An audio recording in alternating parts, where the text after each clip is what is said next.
Hello and welcome to, of course, another movie review on HSG, and this is one which, I'm going to say straight off the bat, some of you will not like, because it's a movie review that I had a few requests for, comments, messages, and of course I already reviewed on the channel Hereditary. I adore that movie. It's one of my favourite movies of all time, let alone horror. Of course, directed by Ari Aster. This one is as well, Midsommar. I really wanted to see this movie, but it did take me quite a while to actually get around to it, as is sometimes the case for me. And I have to say, when I finally did, I have no desire to ever see it again. Now, I saw this movie probably 3 months ago now, maybe more, so I've had plenty of time to think about it, and I just don't like the movie. Now, as far as the review goes, to try and be objective, I would say there is a ton to really like in this film. In fact, there are a ton of things that I like in this film. I don't despise the movie. I don't think it's the worst thing I've ever seen by any stretch.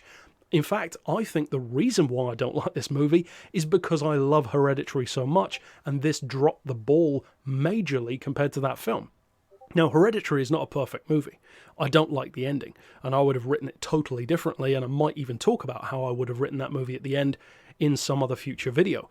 But the rest of that movie is so strong, taking a scenario which many of us have seen in so many other horror movies, but then changing the focus from that to just the family's approach to that horror was so effective. It made it into a horror drama, and that is why I loved it so much, why I continue to love it so much. This movie takes a similar approach, more about the personal drama, character-based decisions. You really get into feel like you matter, or not you matter, that the character matters and that you care about what happens to them. I love that. I love that approach because, as I've said before, and I'll say it again, and as I even try to write myself, there's no point in killing off characters in a movie that's taken itself seriously if you haven't developed characters that you care enough about to begin with. So, you don't watch Final Destination, for instance, to love the characters. You know they're going to die. You're there to see how. That's the fun of the movie. However, you don't watch Hereditary for that kind of experience. It's a different kind of horror. This movie was clearly trying to be that again, but it came off, to me at least, as so infuriatingly pretentious. And there are certain characters, certain choices, and certain entire pivotal plot moments, in effect, that just felt totally stupid to me. I'll be honest. Straight up dumb. Now, the reason why it annoys me is because I believe Ari Aster is better than that, not because I think that I am better than this film.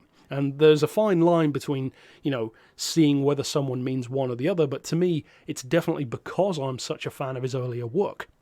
Now, without spoiling anything, some of the stuff that I really loved about the movie, first of all, the gore scenes, although much fewer and far between than your typical horror film, maybe even fewer and far between than Hereditary, in fact, are very effective. They look great. And one of the reasons why the horror looks so great, and the gore specifically, is because the movie is so bright and colourful and beautifully shot. It really is a gorgeous looking film. All of the locations, the characters, not necessarily beautiful people, but the way they look is so crisp and clean and colourful. I love it all. But it's not the visuals that I have an issue with. It's not the gore that I have an issue with. It's top notch. However, the movie is easily 10 or 15 minutes too long. It takes its time way too much. It makes you feel like you're falling into some kind of a trance. And the characters make certain pivotal decisions, as I alluded to just now, that for me kind of start to undo the entire foundation of the film. Now, I can't fully get into that without spoiling it, and that's where this time code about the spoiler review over here comes into play. So let's get into that now.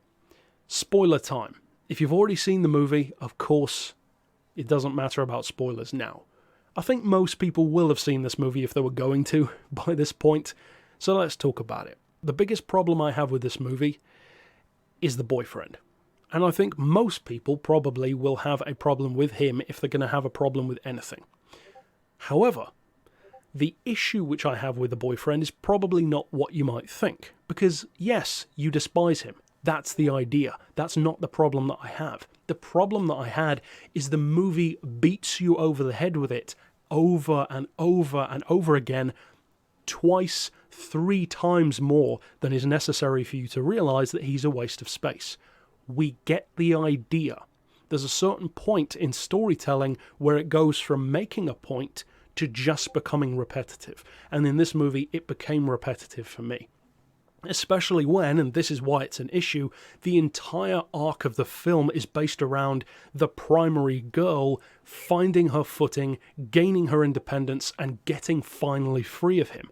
I totally get it. This isn't one of those, oh, you don't get it movies. No, I do. That's why I have a problem with it.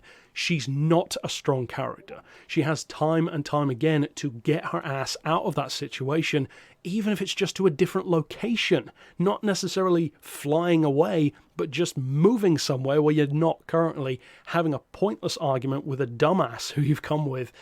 And I just got sick of it, to be honest. There's a certain point when, when you're writing a character who is flawed. I write characters who are flawed. Most of my stories have characters who are flawed in it. All of them, in fact, I believe.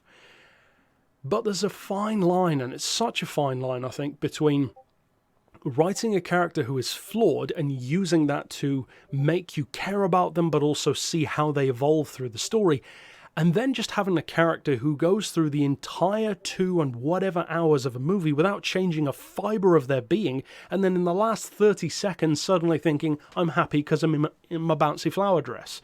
This movie doesn't give her an arc at all. In fact, I find this movie incredibly insulting to the idea of the female power that's being pushed, because she's not a strong character. Ripley in Alien is a strong female character. The girl in this is not. She's only strong at the end because she's brainwashed to be. How is that supposed to make me think that she's done well? Yeah, she's finally got rid of him. Good for her. But I don't even feel happy for her either now, because she's now doomed in this place to a life of being basically a worker bee with no not self-control, but no control over her own decisions, because she's now part of this weirdo hive mind, not literally speaking, but this little social group that they have where it's all for the greater good of the group and whatever you'd want to call it. I think you get what I mean, though. I just don't feel like she was empowered in the film in the slightest. She did what everyone pushed her to do the entire way. From a boyfriend to the people who are there, right up until the end of the movie, it's always what other people have got her to do. How am I supposed to get on board with that? So I'm sure other people see it differently, but for me, I just found it incredibly insulting to the main girl. I found the boyfriend, yes, he did his job great as a character, as being annoying, but it just beat you over the head with it so much that you were just... To me, it went from being sick of the character to becoming sick of the movie. And that's it's kind of an awkward line to cross, and not really a line that I think you should cross. And for me, it did. I'm sure there are tons of people who love this movie. I know there are tons of people who love it, and I wouldn't knock you for it. Like I said, there's plenty to like. Music is great, casting is great, acting is phenomenal, the visuals are fantastic, and the gore is really good. But my two major things are what I mentioned about her as a character, and also the movie's too long. I will say, my favourite part of the whole movie is the opening 10 minutes with the... I don't really want to say it because they'll probably get demonetized, but the car exhaust in the house right at the start of the movie. I think that is by far the most effective part of the film, and it actually reminded me of Hereditary the most, and that's probably why I liked it. It was grim, it was depressing, and it just felt horrifyingly real. The rest of the movie is like this dream state, which was the point, but even then there are different ways of making a dreamlike movie. And I don't want to spoil dreamlike movies by referencing some, but I'm sure you can think of examples. But yeah, that's my thoughts on Midsommar. I'm sure there are people who will be disappointed by it, but I think some of you might understand where I'm coming from. Overall though, that's it for this review. Of course, stick around on the channel for more, and I may still do a watch-along for Midsommar at some point, because I do own it. Maybe a second viewing will make me like it more, but either way, we'll see. But for now, as always, thanks for watching.